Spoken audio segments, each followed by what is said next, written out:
بسم اللہ الرحمن الرحیم۔ السلام علیکم۔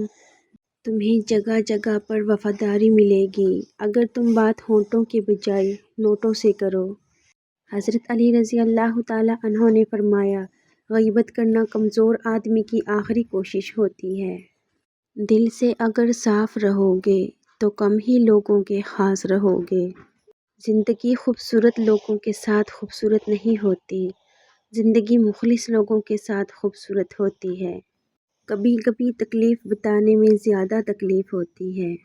آنسو مسکراہٹ سے زیادہ اسپیشل ہوتے ہیں۔ پتہ ہے کیوں؟ کیونکہ مسکراہٹ تو ہر کسی کے لیے ہوتی ہے، مگر آنسو ان کے لیے ہوتے ہیں جنہیں ہم کھونا نہیں چاہتے۔ اگر خوش رہنا چاہتے ہو تو دوسروں کی خوشی دیکھ کر حسد نہ کرو۔ اختلافات کے باوجود کسی سے احترام سے پیش آنا کمزوری نہیں، بہترین تربیت اور خاندانی ہونے کی دلیل ہے۔ ماحول کو تھوڑا خراب کر دیا کریں تاکہ پتہ چل سکے آپ نے کن لوگوں کو چن رکھا ہے۔ میرے بغیر جی نہیں پاؤ گے، یہ بولنے کا حق صرف پیسے کا ہے۔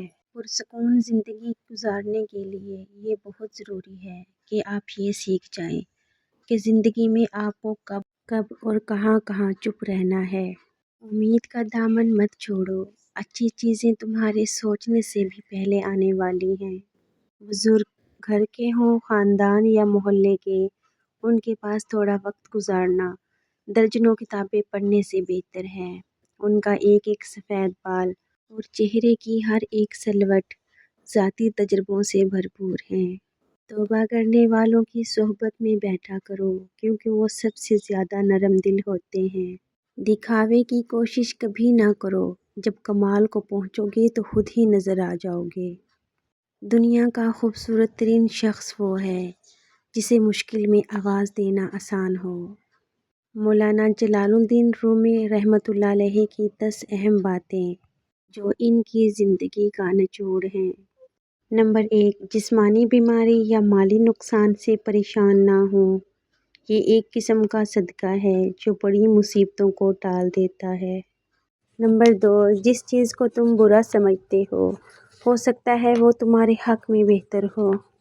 نمبر 3، سب سے بہترین نصیحت وہ ہے جس میں سننے والا آپ کی نصیحت پر عمل کرے۔ نمبر 4، اگر آپ جاننا چاہتے ہیں کہ انسان کیسا ہے تو اچھی طرح دیکھ لیں کہ وہ اپنے کمتر لوگوں کے ساتھ ایسا برتاؤ کرتا ہے کہ اپنے برابر ساتھ۔ نمبر 5، جہاں عورت کی حکومت ہو وہاں کا نظام صحیح طریقے سے نہیں چل سکتا۔ نمبر 6، دوسروں کے لیے ہمیشہ اچھا سوچو، آپ کے ساتھ بھی اچھا ہوگا۔ نمبر 7، جو لکڑی پہلے سے سلگ رہی ہو اسے جلانا مشکل نہیں ہوتا۔ نمبر 8، اللہ جسے سزا دینا چاہے اس سے توبہ کی توفیق چھین لیتا ہے۔ نمبر 9، اپنے دشمن کو 1000 موقع دو کہ وہ آپ کا دوست بن جائے، پر اپنے دوست کو ایک موقع بھی مت دو کہ وہ آپ کا دشمن بن جائے۔ نمبر 10، جو شخص ایک جگہ سے دوسری بار دھوکہ کھائے اس سے بڑا بے وقوف کوئی نہیں۔